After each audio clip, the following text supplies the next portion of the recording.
இவங்க எல்லாத்துக்கும் வணக்கம். நான் உங்கள் முத்து பிரகாஷ் பேசுகிறேன். நான் இன்றைக்கி பேசுகிற ஒரு டாபிக் எதை பற்றி பேச போகிறோம் நீங்கள் எல்லோரும் பார்த்துட்ருக்கீங்க. தேர்தல் தேதி சொல்லியாச்சு. தமிழ்நாட்டுடைய தேர்தல் 23ஆம் தேர்தல். எலெக்ஷன் ரிசல்ட்டு மே 4. ஆக்சுவலாக அவங்க 30ஆம் மார்ச் 30ஆம் வேட்புமனு தாக்கல் செய்கிறாங்க. வேட்புமனு கடைசி நாள் வந்து பார்த்தோன்னா 9ஆம் ஏப்ரல் 9ஆம். இதில் என்னென்னா தமிழ்நாடு, கேரளா, அதுக்கப்புறம் பாண்டிச்சேரியில் ஒரே நாள் தேர்தல் வரும். ஆனால் இந்த வாட்டி அசாமு, தமிழ்நாடு, கேரளா 9ஆம் வந்து எலெக்ஷன் வச்சுருக்காங்க ஒரே கட்டமாக.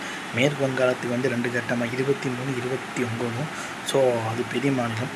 ஸோ இது வந்து தான் எல்லாத்துக்கும் வந்து இது ஞானவேல் தான் ஞானசேகரன் தான் இதோடைய தேர்தல் அதிகாரியாக இருந்தார். அவர் சொல்லியிருக்காரு.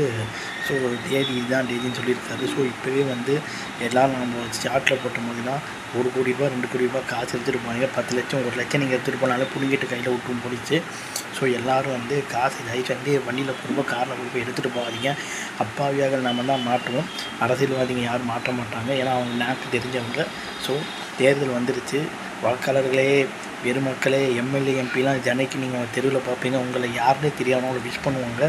ஸோ தேர்தல் வந்துருச்சு. நீங்கள் தான் இனிமேல் அவங்களுக்கு வந்து தேவையான மக்கள் இந்த 1 மாதத்துக்கு. அதுக்கப்புறம் ஓட்டு போட்டதுக்கப்புறம் நீங்கள் யாருன்னே இதுன்னு தெரியாத மக்கள். அவங்க காரணம் இதுதான். 2 ஆட்சியும் வந்தாலும் இதுதான் நமக்கு நிலமை. ஸோ வாக்காளர்களே, செல்ஃபி எடுக்கணும்னா அவங்க எம்எல்ஏவோட எடுத்துக்கோங்க. ஸோ நம்ம தாவேக விஜய் அவர்கள் நாளைக்கு என்கொயரி இல்லையா, சிபிஐயில் என்கொயரி இல்லையா, அவர் வந்துட்டுருக்கிறாராம். நாளைக்கு தேர்தலை வந்து நம்ம அபய் சண்முகத்தில் இருக்கக்கூடிய பாஜகவோட கூட்டணி போகிறாரா இன்னும் ஒரு பேச்சு வந்துட்டுருக்குது. துணை முதல்வர் பதவி வேறு டிமாண்ட் பண்ணியிருக்காராம். எலெக்ஷனுக்கு அப்புறம் அதை பார்க்கலான்னு சொல்லியிருக்காங்களாம். ஒரு அரைக்குறை தகவல் வந்துட்டுருக்குது. ஸோ எது உண்மையான்னு தெரியல. தமிழ்நாடுக்கு தேர்தல் வந்தாச்சு.